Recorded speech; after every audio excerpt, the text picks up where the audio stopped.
রাশিয়ার Oreshnik missile, ইউরোপের নিরাপত্তা কি নতুন বিপদের মুখে?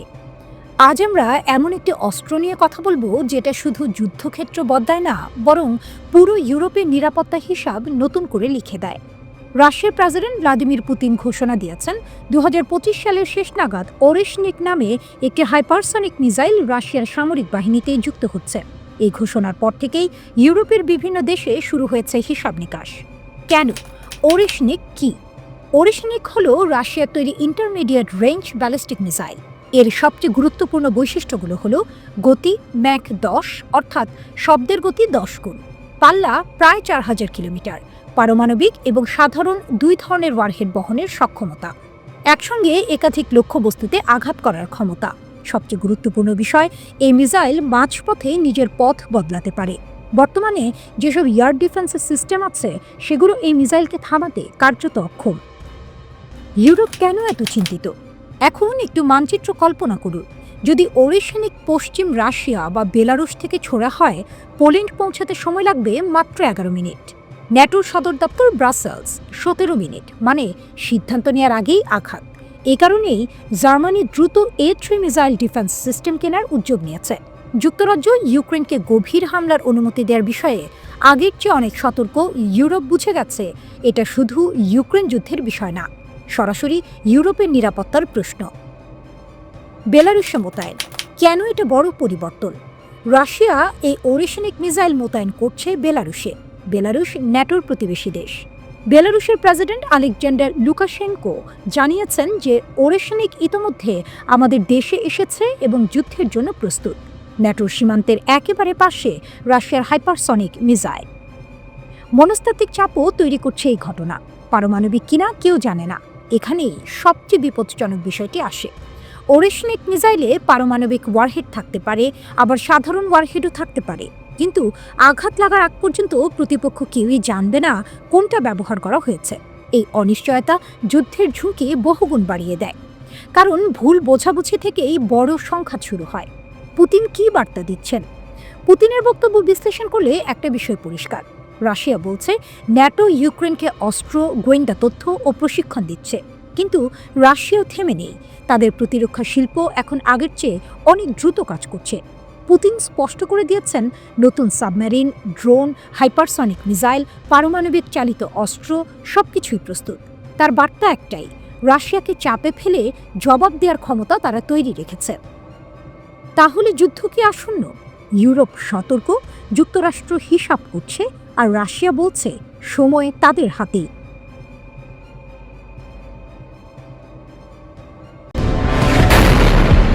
রাশিয়ার সাথে ইরানের সহযোগিতা আরও বেড়েছে। ইসরায়েল ও যুক্তরাষ্ট্রের বিমান হামলার ঝুঁকি কমানোই বর্তমানে ইরানের জন্য সবচেয়ে গুরুত্বপূর্ণ কাজ। এই পরিস্থিতিতে রাশিয়া শুধু অস্ত্র সরবরাহকারী হিসেবে নয়, বরং বহুবিধ উপায়ে ইরানের জন্য শক্তি হিসেবে কাজ করছে। এর প্রকৃত প্রভাব অবশ্য বহু বছর পরে স্পষ্ট হবে। 2022 সালে ইউক্রেনে রাশিয়ার হামলার পর মস্কো ও তেহরানের সম্পর্ক উষ্ণ হতে শুরু করে, কিন্তু জুনে যখন ইসরায়েল ও যুক্তরাষ্ট্র ইরানকে বোমা হামলা করে, তখন রাশিয়া কোনো হস্তক্ষেপ করেনি। অনেকেই ভেবেছিলেন এতে মস্কো তেহরান সম্পর্ক আবার শীতল হবে, কিন্তু বাস্তবে হলো ঠিক তার উল্টো। এই 12 দিনের যুদ্ধ তেহরানকে মস্কোর আরও কাছে ঠেলে দিয়েছে এবং পরমাণু খাত সহ নতুন সহযোগিতামূলক চুক্তি স্বাক্ষরিত হয়েছে। সম্পর্কের ভারসাম্য বরং আবারও রাশিয়ার পক্ষে ঝুঁকেছে। ক্রেমলিনের জন্য ইরান এখন তাদের বিভিন্ন প্রকল্প এগিয়ে নিয়ে যাওয়ার একটি মাধ্যম মাত্র। তবে ইরানের জন্য রাশিয়া ক্রমশ একটি অপরিহার্য অংশীদার হয়ে উঠছে। এই পরিস্থিতি মস্কোকে সহযোগিতা নির্মাণে আরও বেশি নির্বাচিত এবং জোরালো ভূমিকা নিতে সাহায্য করছে। যুক্তরাষ্ট্র ও ইসরায়েলের সঙ্গে 12 দিনের যুদ্ধে মস্কোর পক্ষ থেকে সাহায্য না পাওয়ায় তেহরান স্পষ্টতই হতাশ হয়েছিল। তবুও তারা রাশিয়ার সঙ্গে সহযোগিতা বাড়ানোর জন্য নতুন পদক্ষেপ নেওয়া বন্ধ করেনি, যার মধ্যে প্রধান হল রাশিয়ার কাছ থেকে অস্ত্র কেনা। হ্যাক হওয়া রস্টেক নথির তথ্য অনুসারে রাশিয়ার ইরানকে 48টি Su-35 যুদ্ধবিমান সরবরাহ করার পরিকল্পনা রয়েছে। এছাড়াও রাশিয়ার সামরিক পরিবহন বিমান নিয়মিতভাবে ইরকুটস্ক থেকে ইরানে উঠছে, যেখানে ইরকুটস্ক বিমান কারখানা অবস্থিত। এটি অন্যান্য চুক্তির ইঙ্গিত দিতে পারে। Su-30MK যুদ্ধ বিমান সরবরাহেরও সম্ভাবনা রয়েছে। 2015 সালের পরমাণু চুক্তিতে উল্লেখিত স্ন্যাপব্যাক প্রক্রিয়ার অধীনে তেহরানের ওপর জাতিসংঘ ও ইউরোপীয় ইউনিয়নের সামরিক নিষেধাজ্ঞা পুনরায় আরোপ করা হলেও ক্রেমলিন স্পষ্ট করে দিয়েছে যে তারা ইরানের প্রতি তাদের চুক্তিবদ্ধ বাধ্যবাধকতা পূরণের ইচ্ছা রাখে। তবে ইউক্রেনের সঙ্গে চলমান যুদ্ধ এবং রাশিয়ার সামরিক শিল্প কমপ্লেক্সের ওপর অতিরিক্ত চাপ এটিকে কিছুটা সীমিত করতে পারে। দুই দেশের উচ্চাভিলাষী পারমাণবিক পরিকল্পনাও রয়েছে। রাশিয়া অতীতে ইরানের বুশেহার পারমাণবিক বিদ্যুৎ কেন্দ্র তৈরি করেছিল। প্রথমে তেহরান ঘোষণা করেছিল যে রাশিয়া ইরানে 5টি নতুন পারমাণবিক বিদ্যুৎ কেন্দ্র তৈরি করবে। পরে সেই সংখ্যা বাড়িয়ে 8টি করা হয়। রাশিয়ার পক্ষ থেকে এ বিষয়ে এখনও পর্যন্ত কিছুটা সংযত বিবৃতি এসেছে, তাই চুক্তিগুলোর বাস্তবতা পুরোপুরি পরিষ্কার নয়। তবে মস্কো স্বীকার করেছে যে তারা হরমুজ পারমাণবিক বিদ্যুৎ কেন্দ্র নির্মাণের জন্য তেহরানের সঙ্গে 25 বিলিয়ন মূল্যের একটি চুক্তি স্বাক্ষর করেছে। একই সঙ্গে দুই পক্ষ ছোট আকারের পারমাণবিক বিদ্যুৎ কেন্দ্রের নকশা নিয়েও কাজ করছে। অন্যান্য ক্ষেত্রেও অগ্রগতি হচ্ছে। রাশিয়া থেকে ভারত মহাসাগরের বন্দর পর্যন্ত উত্তর দক্ষিণ পরিবহন করিডোরের একটি গুরুত্বপূর্ণ রেললাইন নির্মাণের জন্য ইরান আগামী মার্চের মধ্যে জমি বরাদ্দ করার প্রতিশ্রুতি দিয়েছে। আগামী মাসগুলোতে ইরান আজারবাইজানের মাধ্যমে রাশিয়ার গ্যাসও পেতে শুরু করবে।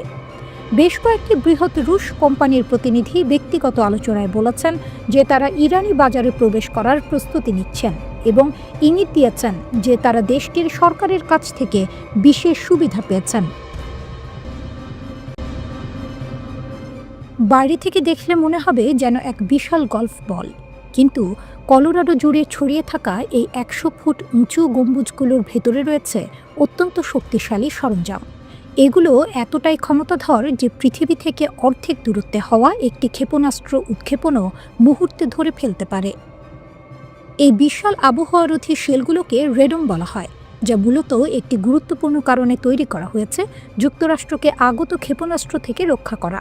এগুলো কার্যত ডিজনির এপটক থিম পার্কের প্রতিকৃতির মতো দেখতে হলেও এর ভেতরের কাজ অত্যন্ত গুরুতর। প্রতিটি রেডমের ভেতরে রয়েছে একটি শক্তিশালী স্যাটেলাইট অ্যান্টেনা, যা মার্কিন যুক্তরাষ্ট্রের বৈশ্বিক ক্ষেপণাস্ত্র সতর্কতা নেটওয়ার্কের একটি অংশ। এই নেটওয়ার্ক পৃথিবী থেকে 22,000 মাইল ওপরে স্যাটেলাইটগুলোর সাথে একসাথে কাজ করে। স্যাটেলাইট উৎক্ষেপণের সঙ্গে সঙ্গেই একটি ক্ষেপণাস্ত্র থেকে নির্গত তাপকে শনাক্ত করে। এগুলো হলো I in the sky radar. Alaska বা গ্রিনল্যান্ডের মতো প্রত্যন্ত অঞ্চলে অবস্থিত শক্তিশালী ভূমিভিত্তিক রাডারগুলো ক্ষেপণাস্ত্রের গতিপথ ট্র্যাক করে। রেডম গ্রাউন্ড স্টেশন। কলোরাডোর রেডমগুলোর ভেতরে থাকা অ্যান্টেনা সেই ডেটা রিয়েল টাইমে গ্রহণ করে। এই 3 স্তর মিলে বিশ্বের অন্যতম উন্নত একটি প্রাথমিক সতর্কতা নেটওয়ার্ক গঠন করেছে, যা নিশ্চিত করে যে কোথাও ক্ষেপণাস্ত্র উৎক্ষেপণ হলে আমেরিকা সবার আগে তা জানতে পারবে। ফ্রেড নামের অ্যান্টেনা এবং ভেতরের রহস্য অরোরা কলোরাডোর বাক্সলে স্পেস ফোর্স বেজে এই রেডমগুলো অবস্থিত। ভেতরের অংশটি সাধারণ মানুষের জন্য সম্পূর্ণ নিষিদ্ধ, তবে আমেরিকার স্পেস ফোর্সের বিশেষ অনুমতিতে সেখানে প্রবেশ করে এর কার্যপদ্ধতি দেখানো হয়েছে। রেডমের ভেতরের অ্যান্টেনাটির নাম দেওয়া হয়েছে ফ্রেড। এটি স্যাটেলাইট রিড আউট স্টেশন নামে পরিচিত। এটি সেই গুরুত্বপূর্ণ সরঞ্জাম যাকে রক্ষা করার জন্য 650টি ফাইবার গ্লাস টাইলস, প্রতিটির ওজন প্রায় 355 পাউন্ড দিয়ে তৈরি রেডম শেলটি ব্যবহার করা হয়। রেডম দুটি কাজ করে: আবহাওয়া থেকে সুরক্ষা। অ্যান্টেনাটিকে তীব্র বাতাস, তুষার এবং বরফ থেকে রক্ষা করে। বাইরের কেউ যেন বুঝতে না পারে যে অ্যান্টেনাটি কোন দিকে তাক করে আছে তা নিশ্চিত করে। আশ্চর্যজনকভাবে এই অ্যান্টেনাটি ফোর্ডের, যারা গাড়ি তৈরি করে, অ্যারোস্পেস বিভাগ দ্বারা 1971 থেকে 1973 সালের মধ্যে তৈরি হয়েছিল। অ্যান্টেনাটি বাইরের দিক থেকে স্থির মনে হলেও ভেতরে এটি ক্রমাগত নড়তে থাকে এবং পৃথিবীর ঘূর্ণনের সঙ্গে সঙ্গে উপগ্রহের উপর লক্ষ্য স্থির রাখতে নিজেকে সামঞ্জস্য করে। অপারেশনস ফ্লোর সিদ্ধান্ত গ্রহণের কেন্দ্র। মিসাইল সতর্কতার আসল কেন্দ্র হল অপস ফ্লোর, অপারেশনস ফ্লোর। এটি একটি অত্যন্ত শ্রেণীবদ্ধ কক্ষ, যেখানে 24/7 স্পেস ফোর্সের কর্মীরা স্যাটেলাইট এবং রেডম থেকে আসা তথ্য পর্যবেক্ষণ করে। যখনই কোনো ক্ষেপণাস্ত্র উৎক্ষেপণ হয়, অ্যালার্ট প্রথমে এখানেই আসে। প্রতিক্রিয়ার 3টি ধাপ: শনাক্তকরণ, স্যাটেলাইট থেকে পাওয়া তাপের সংকেত অপস ফ্লোরে পৌঁছায়; যাচাইকরণ, ক্ষেপণাস্ত্রের ঘটনাটি আসল নাকি ভুল অ্যালার্ম তা নিশ্চিত করার জন্য কমপক্ষে 2 জন অপারেটর দ্বারা পরীক্ষা করা হয়। এই মানব যাচাই প্রক্রিয়াটি খুবই গুরুত্বপূর্ণ। বিতরণ ডেটা যাচাই হওয়ার পর তা হোয়াইট হাউস এবং মার্কিন যুক্তরাষ্ট্রের সামরিক ও মিত্র কমান্ডের কাছে সরবরাহ করা হয়। এই ডেটা জনসাধারণের কাছে সতর্কতা বার্তা হিসেবেও পৌঁছানো হয়। সাম্প্রতিক ইতিহাসে যেমন ইরান ও ইসরায়েলের মধ্যে 12 দিনের যুদ্ধ বা অপারেশন মিডনাইট হ্যামারের সময় এই স্পেস ফোর্স অপারেটররাই ছিলেন প্রথম যারা ক্ষেপণাস্ত্রের উৎক্ষেপণ শনাক্ত করেছিলেন, যা সামরিক বাহিনী এবং বেসামরিক নাগরিকদের সুরক্ষায় গুরুত্বপূর্ণ ভূমিকা রাখে। আর একবার যুক্তরাষ্ট্র বা ইসরায়েল কোনো ভুল পদক্ষেপ নিলেই ইরান ছুঁড়ে মারবে 2000 ক্ষেপণাস্ত্র। তেহরানের 10,000 কিলোমিটার পাল্লার ক্ষেপণাস্ত্র। লক্ষ্য কি এবার মার্কিন মুল্লুক? উত্তেজনার পারদ চরমে।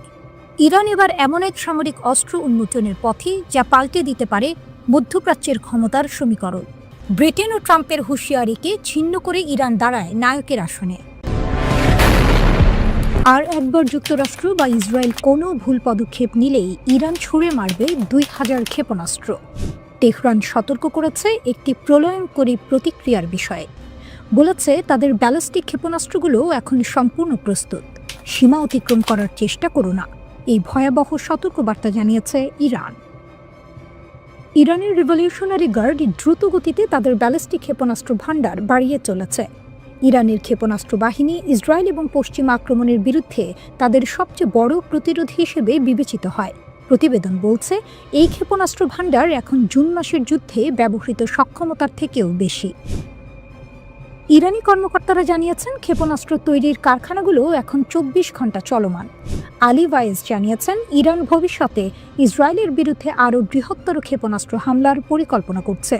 প্রতিবেদন অনুযায়ী আক্রমণ হলে তেহরান একসঙ্গে 2000 ক্ষেপণাস্ত্র নিক্ষেপ করতে চায়। কর্মকর্তাদের বিশ্বাস, এত বিশাল সংখ্যার ক্ষেপণাস্ত্র ইসরায়েলের আকাশ প্রতিরক্ষা ব্যবস্থা পুরোপুরি ভেঙে দিতে পারে। ইরানের পররাষ্ট্রমন্ত্রী আব্বাস আরাকচি বলেছেন ইরানের বর্তমান ক্ষেপণাস্ত্র সক্ষমতা জুন মাসের মাত্রাকে অনেক বেশি ছাড়িয়ে গেছে।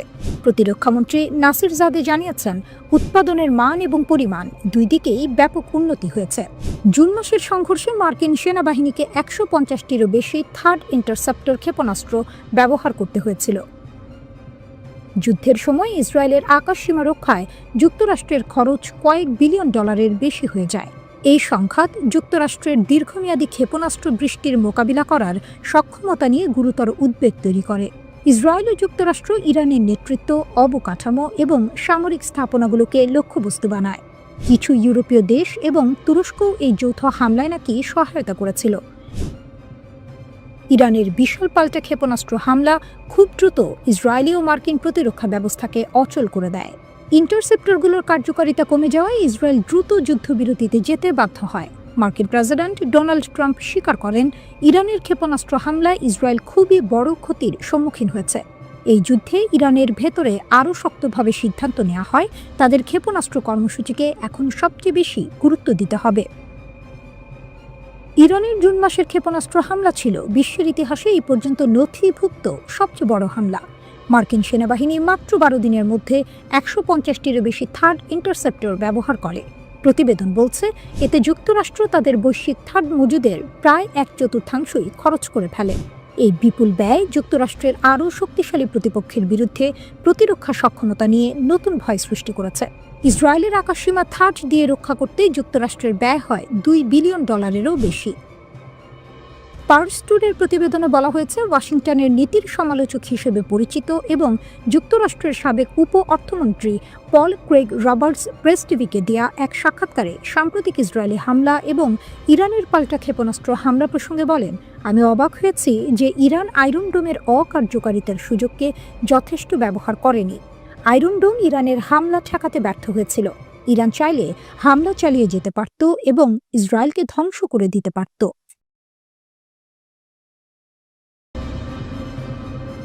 তেহরানের 10,000 কিলোমিটার পাল্লার ক্ষেপণাস্ত্র।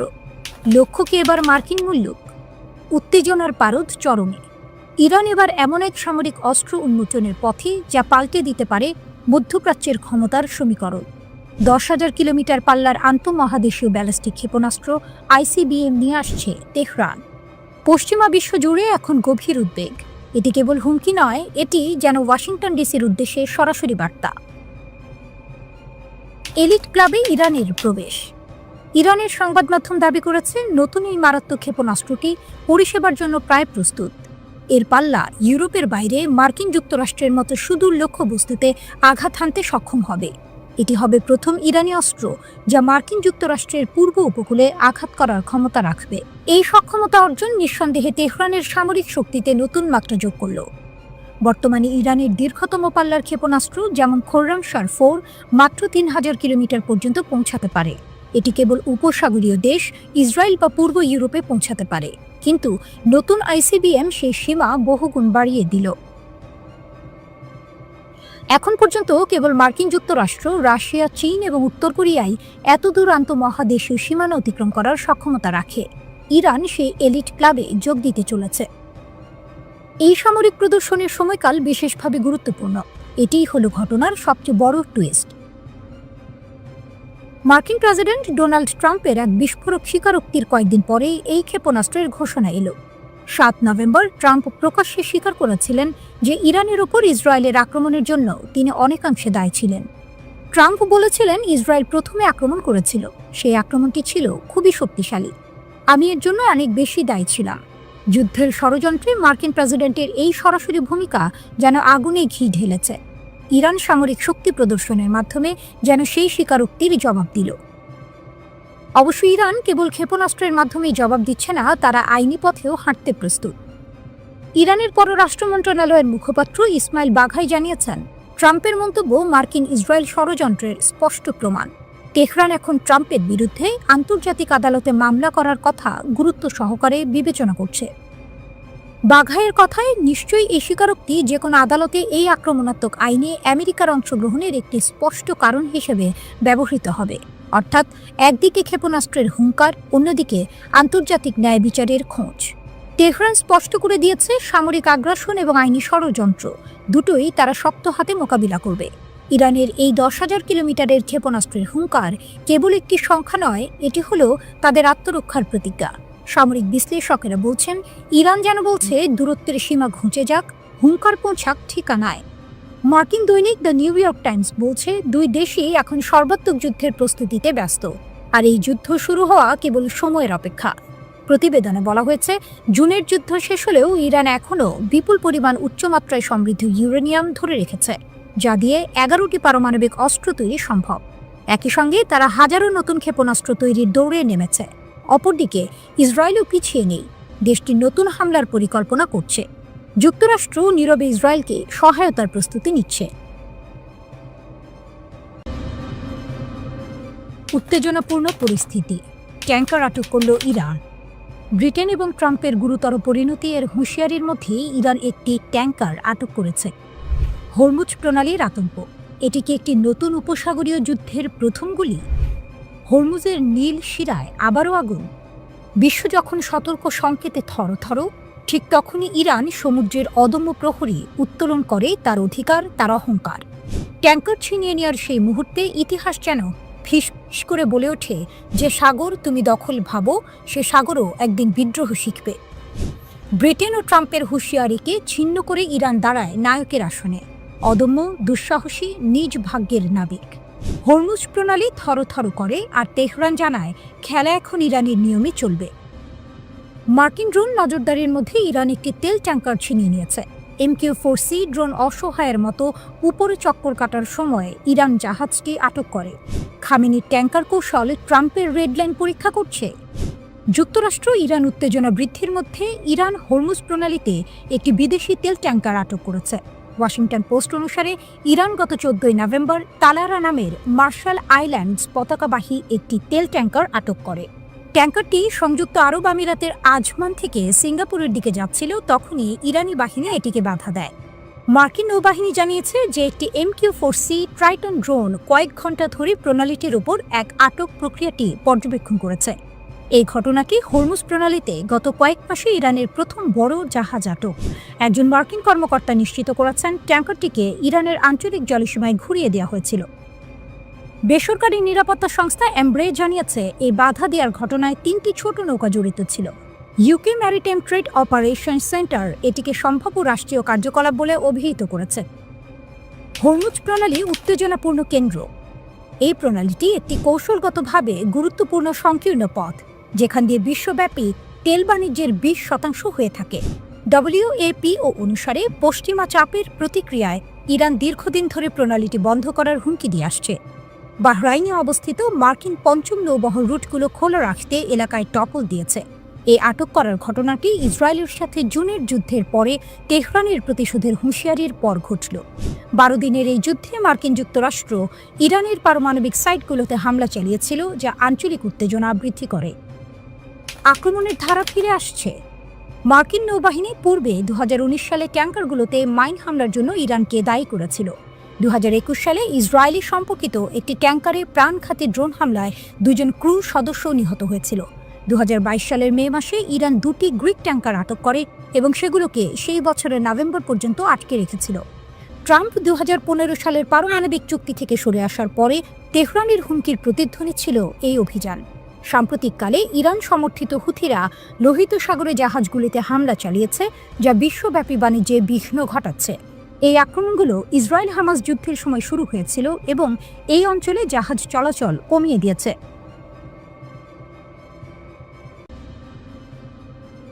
রাফাল বনাম জেটেন্সি, আকাশের সিংহাসনে কার রাজত্ব? ফ্রান্সের গর্জন নাকি চীনের ঝড়? আকাশ, যেখানে গতি মানেই বেঁচে থাকা আর ভুল মানেই ধ্বংস, সেই নীল শূন্যে এখন আলোচনার কেন্দ্রবিন্দু 2টি যুদ্ধ বিমান, ফ্রান্সের রাফাল আর চীনের জেটেন্সি। দেখতে ভিন্ন, প্রযুক্তিতে আলাদা, কিন্তু প্রশ্ন একটাই, যুদ্ধে কে হবে রাজা? রাফাল হলো এক বহুমুখী যুদ্ধ বিমান, যা তৈরি করেছে ফ্রান্সের দাসো এভিয়েশন। এই বিমানের গতি ঘন্টায় প্রায় 2200 কিলোমিটার, আর এটি পারমাণবিক অস্ত্র বহন করতে সক্ষম। অর্থাৎ রাফাল কেবল আকাশযুদ্ধের অস্ত্র নয়, এটি এক উড়ন্ত শক্তির প্রতীক, এক মহাশক্তিধর যুদ্ধযন্ত্র। অন্যদিকে জেটেন্সি হলো চীনের আধুনিক ফাইটার জেট, যা সজ্জিত শক্তিশালী নিক্স রাডার এবং AESA বা অ্যাক্টিভ ইলেকট্রনিক্যালি স্ক্যান্ড অ্যারে প্রযুক্তি দিয়ে। এটি চীনের সামরিক প্রযুক্তির নতুন দিগন্ত খুলে দিয়েছে। তবে বিশেষজ্ঞদের মতে রাফালের সেন্সর প্রযুক্তি এবং ইলেকট্রনিক ওয়ারফেয়ার সিস্টেম একে করেছে আরও নির্ভরযোগ্য ও মারাত্মক। গত মে মাসে ভারত ও পাকিস্তানের মধ্যে সংঘাতের সময় রাফাল যুদ্ধবিমান নিয়ে আলোচনা হয়েছিল ব্যাপকভাবে। পাকিস্তানের দাবি ছিল তারা চীনের তৈরি জেট ইঞ্জিন চালিত যুদ্ধ বিমান দিয়ে ভারতের একটি রাফাল ভূপাতিত করেছে, তবে ভারত সেই দাবি অস্বীকার করেছিল। এখন আবার আলোচনায় এসেছে জেটেন্সি যুদ্ধ বিমান, তবে এবার বাংলাদেশের প্রেক্ষাপটে। কারণ এ মাসের শুরুর দিকে কয়েকটি সংবাদ মাধ্যমে খবর প্রকাশ হয়েছে যে বাংলাদেশ চীন থেকে প্রায় $2 বিলিয়ন ব্যয়ে 20টি জেটেন্সি যুদ্ধ বিমান কিনতে যাচ্ছে। এই জেটেন্সি আসলে জেটেন্সি বি মডেলের রপ্তানিযোগ্য সংস্করণ, যা বিদেশি ক্রেতাদের জন্য চীন তৈরি করেছে। এরপর স্বাভাবিকভাবেই 2 ধরনের যুদ্ধ বিমানের পার্থক্য নিয়ে কৌতূহল তৈরি হয়েছে অনেকের মনে। প্রশ্নটা এখন একটাই, রাফাল আর জেটেন্সি দুইয়ের মধ্যে পার্থক্য আসলে কোন কোন জায়গায়? ফ্রান্সের দাসো এভিয়েশনের তৈরি রাফাল যুদ্ধ বিমান যেন আকাশের সর্বগামী যোদ্ধা। ঘন্টায় গতি 2200 কিলোমিটার, আক্রমণ চালাতে পারে শত্রুর মাটিতে, আকাশে, এমনকি সমুদ্রেও। আর সবচেয়ে ভয়ঙ্কর দিক, এটি বহন করতে পারে পারমাণবিক অস্ত্র। অন্যদিকে চীনের তৈরি জেটেন্সি হলো এক আধুনিক, স্মার্ট ও দ্রুত প্রতিদ্বন্দ্বী, যা রয়েছে শক্তিশালী AESA রাডার আর উন্নত এভিওনিক্স সিস্টেম। কিন্তু পার্থক্য সেখানেই শেষ নয়। রাফাল চলে 2টি ইঞ্জিনে, মানে এক ইঞ্জিনে আঘাত লাগলেও আরেকটি তাকে বাঁচিয়ে আনতে পারে। বিপরীতে জেটেন্সি হলো একক ইঞ্জিনের যুদ্ধ বিমান, দাম কম কিন্তু ঝুঁকি বেশি। যুদ্ধক্ষেত্রে একবার ইঞ্জিনের সমস্যা হলে পাইলটের জীবন বাজি। ওজন আর বহন ক্ষমতার দিক থেকেও রাফাল এগিয়ে। এর সর্বোচ্চ টেক অফ ওজন 24.5 টন, যেখানে জেটেন্সির সীমা প্রায় 19 টন। এর মানে রাফাল নিতে পারে বেশি জ্বালানি, উঠতে পারে অনেক দূরে, আর বহন করতে পারে আরও ভারী অস্ত্র ভাণ্ডার। দূরপাল্লার যুদ্ধে কে এগিয়ে? রাফালকে ধরা হয় লং রেঞ্জ যোদ্ধা, যে শত্রুকে অনেক দূর থেকেই ধ্বংস করতে পারে, আর জেটেন্সি কার্যকর মিড রেঞ্জ লড়াইয়ে। তবে জেটেন্সির হাতে আছে ভয়ঙ্কর অস্ত্র, PL-15 মিসাইল, যা চোখে দেখা যায় না এমন লক্ষ্যেও আঘাত হানতে পারে। এই মিসাইল নিজেই রাডার চালিয়ে লক্ষ্য খুঁজে নেয়, তাই রাফালের মতো প্রতিপক্ষকেও ভোগাতে পারে অনেক দূর থেকে। তবে ফরাসি রাফালকে আলাদা করেছে এর ইলেকট্রনিক ওয়ারফেয়ার সিস্টেম স্পেকট্রা। এটি শুধু শত্রু রাডার এড়াতেই নয়, বরং তাদের যোগাযোগও জ্যাম করে দিতে পারে। বিশ্লেষকরা বলেন, রাফালের স্পেকট্রা সিস্টেম বিশ্বের অন্যতম উন্নত যুদ্ধ প্রযুক্তি। রাফালে রয়েছে 14টি হার্ড পয়েন্ট, যেখানে ট্যাঙ্ক, মিসাইল, ক্রুজ, অস্ত্র সব একসাথে বহনযোগ্য। জেটেন্সি যদিও প্রযুক্তিতে এগিয়ে আসছে, তবুও যুদ্ধক্ষেত্রের অভিজ্ঞতায় পিছিয়ে। রাফাল ইতোমধ্যে লিবিয়া, সিরিয়া ও আফ্রিকার যুদ্ধক্ষেত্রে পরিচিত। জেটেন্সি এখনও তুলনামূলক নতুন মুখ। আর দাম, এখানেই জেটেন্সির জয়। একটি রাফালের দাম যেখানে 80 থেকে 125 মিলিয়ন ডলার, সেখানে জেটেন্সি পাওয়া যায় 40 থেকে 60 মিলিয়ন ডলারে। তাই যারা পশ্চিমা যুদ্ধ বিমান কিনতে পারেন না বা চান না, তাদের জন্য চীনা ফাইটার এখন এক প্রিয় বিকল্প। বিশ্লেষকদের ভাষায়, পরিষ্কার আকাশে দক্ষ কৌশলে রাফাল অজেয়, কিন্তু PL-15 হাতে জেটেন্সিও কম ভয়ঙ্কর নয়। শেষ পর্যন্ত রাফাল যেখানে রাজকীয় পরিপূর্ণতা, জেটেন্সি সেখানে দ্রুত উত্থানের প্রতীক। একদিকে ফরাসি নিখুঁত প্রকৌশল, অন্যদিকে চীনা সাহসী উদ্ভাবন। প্রশ্নটা তাই এখনো খোলা, যখন তারা মুখোমুখি হবে, আকাশে গর্জন তুলবে কে? রাফালের গর্ব নাকি জেটেন্সির গতি? একই আকাশে দুই যোদ্ধা, একটি ইউরোপের অহংকার, অন্যটি এশিয়ার উচ্চাকাঙ্ক্ষা। বিজয়ী হোক যেই হোক, আকাশে তখন শুধু শোনা যাবে একটাই শব্দ, গর্জন।